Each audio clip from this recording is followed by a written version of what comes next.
else. I'm only here to teach. That's it. I'm doing this fucking shit for free. And you aren't even listening. I don't understand. And you think that you're going to beat this industry with Mickey Mouse effort like that? You can't even stay off of a demo or without pushing the button. We haven't even been 1 month into this yet. And I have folks literally showing every characteristic that they're going to fail at this. And in November, they'll be the ones that voice, oh, I went through the ICT mentorship. It's bullshit. It didn't work. But I'm going to be trading it. You're going to see other people trading it. The market's going to be called. Every level is going to be hit. Bottom line is you're going to have your excuse because you didn't follow the instructions. And the instructions are going to lead you to the results that you really want. But you think it's too much work. I ain't got time for this bullshit. I want to know what's going on. Where's the signal? Where's the entry? Where's the stop? You're never going to learn it like that. You're never, ever going to fucking learn it like that. My pattern, my specific setup for the day or that morning session or within that particular fractal and price action may not be the one that fits you. I can't make it any plainer than that. Not everybody's going to trade a fucking RSI divergence. Nobody's going to say, hey, I like this guy trading the MACD over here and he's using pivot points. And I like this guy over here doing Elliott wave. I'm going to pick and choose whenever I feel impulsive to take which one I like at the time. That's a rookie mistake. And you're taking every point of reference that I'm calling out. I never said short it. I never said buy it. I'm saying watch it. See if it respects it. Why? Why did I use those fucking terms? Go back and listen to the other times I mentioned it. We're inside the opening range, that first 30 minutes. But some of you don't want to take notes when you're watching my lectures on YouTube. You don't want to take notes while I'm giving you these rants. But I'm teaching you. The things that you need to understand are in these boring discussions. How do I know this?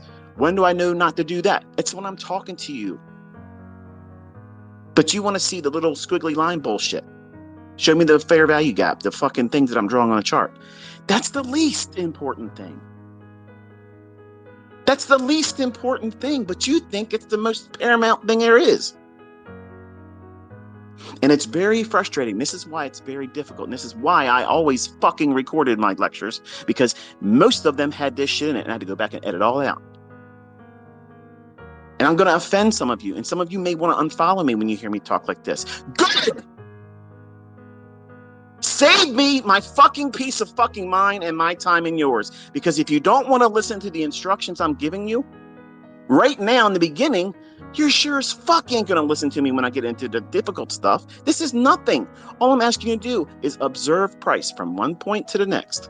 That's all you're doing. And the benefit of having done so is you're going to start seeing things that repeat, that your eye draws to. The thing that makes most sense to you at your present understanding, you're going to explore that. So that way your study on your own time is more beneficial. I'm trying to make you do this the most efficient way possible. But I'm a realist. You can't just watch a fucking video, like a demonstration, like a tutorial, and say, oh yeah, Gordon Ramsay just showed me how to make fucking stuffed peppers with fucking lamb meat. Oh, I'm going to go out and do that right now. The fuck you are. You're going to burn some shit up. You're going to fucking make the house stink. Your fucking spouse is going to say, why the fuck did you even bother doing this? Let's go to Outback. What the fuck? You're trying to make this harder than it needs to be because you're not willing to listen. That's a character flaw. And that's exactly what I talk about all the time in this industry. It's a mirror. It's going to show you that you aren't fucking ready. You aren't ready. If you are looking at me in these live streams, calling out these levels and observing specific things and taking your attention to these very moments to watch that, that's not a fucking trade. There's no secret code language I'm giving any of you. Nudge, nudge, here, this is a fucking trade. I can't make it any more plainer than this now, okay? You're watching how price delivers. How it moves from one point of interest to the next within a specific time window. Over time doing that, okay? Over time doing that, you will start seeing things that you don't fully appreciate right now because you've seen it multiple times. Me pointing to fair value gaps, just look at the trolls. Oh, it's cherry picked. But then when I'm calling them live and it reacts off of it, they are silent. If you're pushing a button or chomping at the bit, impatient to push a button to get some reaction on the things I'm talking about, when the only stage you're in right now is this tape reading. Tape reading is no fucking trading. Not a demo, not a paper trade, not a funded account, not a live count. If I'm talking about buy-side liquidity in the first 30 minutes, what you're doing is you're weighing and measuring the ability for the price to want to get to that level. If it doesn't go there, what did I teach you yesterday? If it fails to go to a specific inefficiency, consequent encroachment, or buy-side, if it's failing to get up there, it's showing you what? An unwillingness to go there. So what's it going to do? It's going to go the other direction. So you're weighing out what the market's trying to work which side of the opening range is trying to work on. Look at the first 30 minutes of ES today. Where did it spend the majority of the time in that first 30 minutes? The upper portion. And it was unwilling to clear out any significant run above the two buy-side liquidity pools I had your attention to. So how do you know within the first 30 minutes which side to trust? I gave you a 5-minute order block. Watch that. See if it wants to respect that. And I said, watch the volume imbalance. And I said, breaker. How many fucking PD arrays was that? 3. Oh, shit. For the note takers, for the people that are listening and taking fucking notes, they're saying to themselves, oh, shit. He did say when 3 PD arrays fail, you're fucked. It's going the other direction. Nobody said it was a fucking long entry. Nobody said buy it. I said watch, observe, study, see what it's doing. See if it respects it. You have to look at price with a lot of flexibility right now. Not holding any expectation over yourself or the live streams or what you think you're going to be able to do a week from now. You can't think about it like that.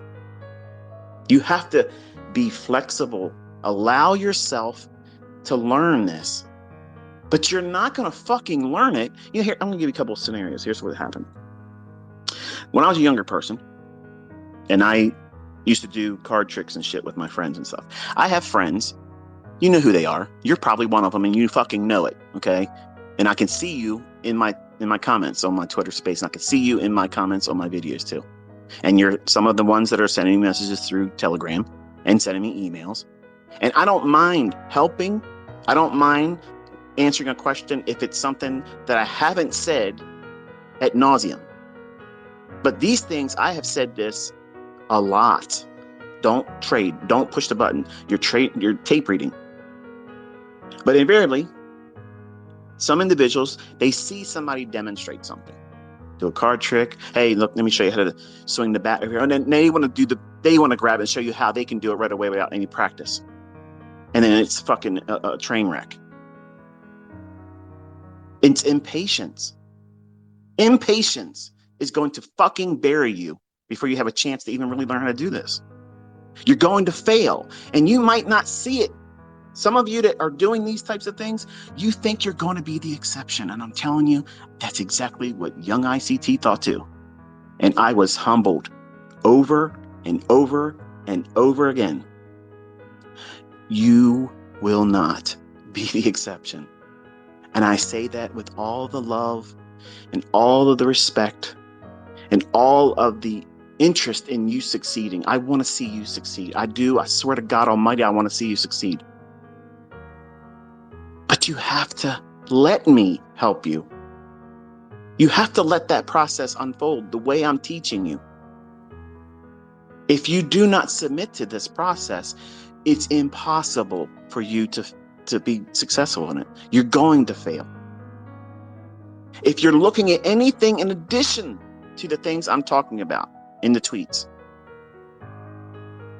is that a catalyst for you to want to push the button? If it is, if you're thinking, well, if this would have been a trade, you're doing it wrong. Don't ask me. Don't even bring it up. That's why I say focus on what it is I'm bringing your attention to, and only that.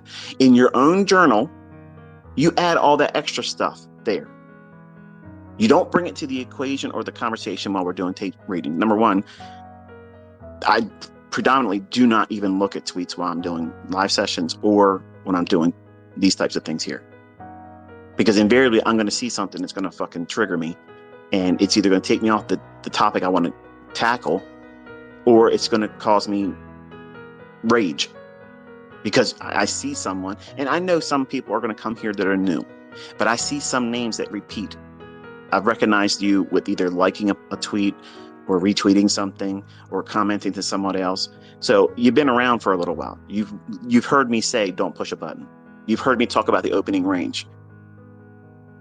But if you're doing Netflix and chill with ICT videos, you're going to not get what you're here for. You're going to have selective hearing. You're going to pick up whatever you think is useful when you have no idea what makes it useful. It's just something that you're going on a hunch. Oh yeah, this is that order block. This is that fair value gap. This is that new implied fair value gap. Now all you want to be worrying about that now.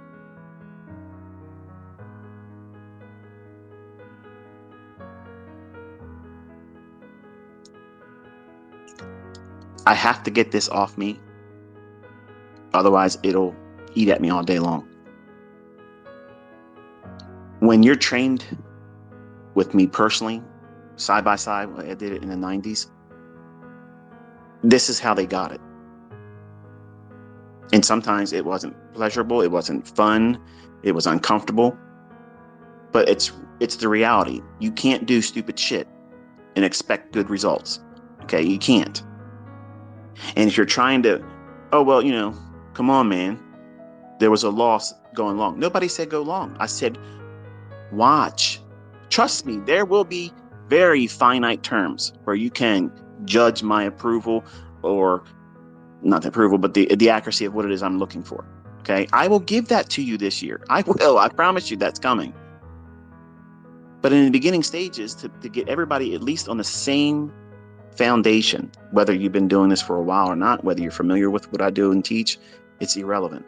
If I get everybody on the same page, knowing that we're just looking at price action, we're not trying to forecast the actual high and low. We're not trying to time in entry. We're not doing that, because this skill of finding your individual trade setup and entry, that's a unique thing. Not all of us are going to have that same entry. When we do sessions where I tell you, okay, you're going to use this PD array with your demo account, your paper trading, and I'm going to ask you all to share your chart where it shows your entries were in and out. Most of you will not want to do that because you think it's a report card and it's not going to be good enough. And you're going to be scared. You'll maybe share it and you'll see other people doing better than what you did, and you're going to delete your tweet. Don't do that.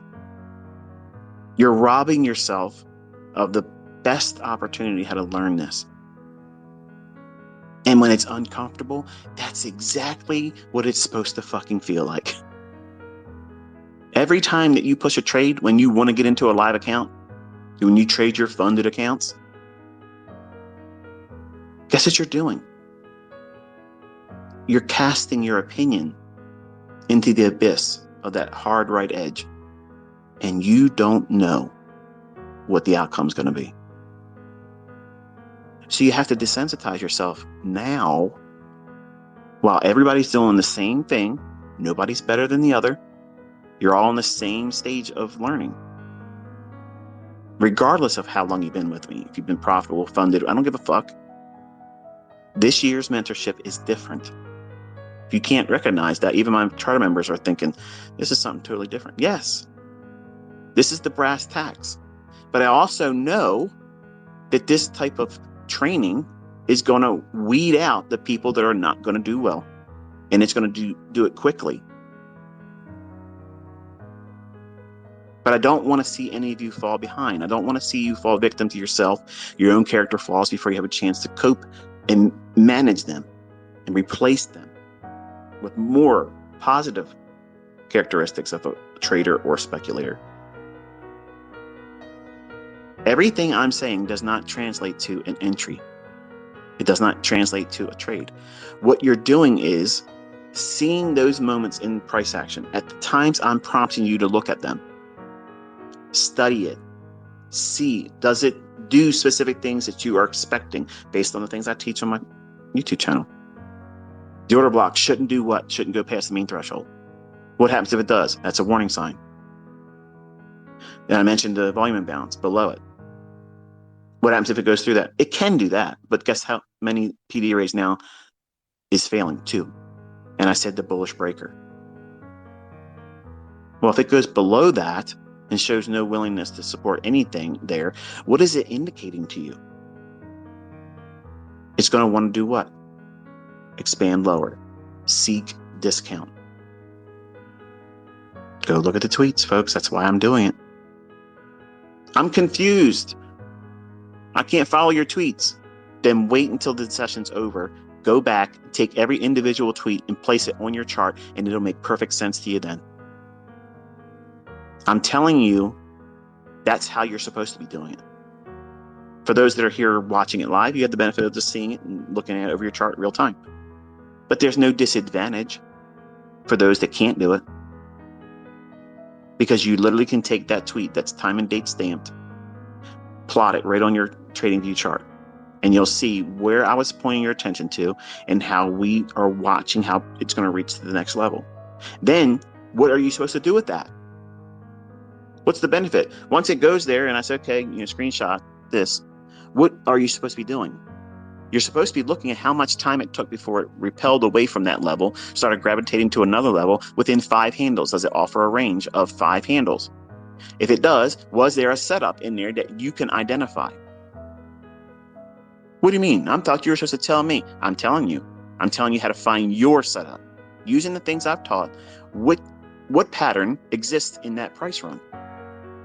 Well, in the fair value gap that I mentioned this morning, using the 650 candle, time candle, 10 minutes to 7, basically, in New York local time. I mentioned I wanted to see that fair value gap act as resistance. Then the market does what? Creates a up close candle into that fair value gap. Market moves away, comes back up again, and it spends multiple times trading into the midpoint of that up close candle. For those that have had the charts in front of them, it's the 10:05, 5 minutes after 10 candle this morning. That one singular up close candle.